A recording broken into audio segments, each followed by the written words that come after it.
আজকে আমি এসেছি তেমাথানিতে এই এলজি ওয়াশিং মেশিনটা চেক করার জন্য, যার কমপ্লেন কাপড় তো কাচা হচ্ছে, বাট কাপড় কাচার পরে যে জলটা কিন্তু আর ড্রেন হচ্ছে না, এই মেশিনে রয়ে যাচ্ছে। তো এই হচ্ছে এর সমস্যা।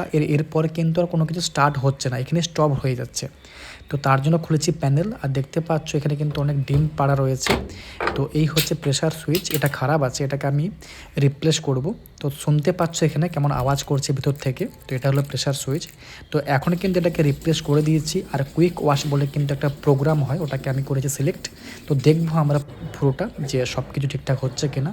তো দেখো এখন কিন্তু মেশিন চলছে ওয়াশিং মোডেতে। তো এবার কিন্তু ড্রেন হওয়া উচিত। তো সুন্দর কিন্তু মেশিন কিন্তু জল ড্রেন করা শুরু করে দিয়েছে, তোমরা দেখতে পাচ্ছ এখানে। তো এই রয়েছে এর মেশিনের ফল্ট, প্রেসার সুইচ। তো ওটাকে কিন্তু রিপ্লেস করে দেওয়ার পর আমাদের মেশিন কিন্তু রেডি হয়ে গিয়েছে। তো এখন খুব সুন্দর কাজ করছে আমাদের মেশিন। তো দেখা হচ্ছে পরের ভিডিওতে।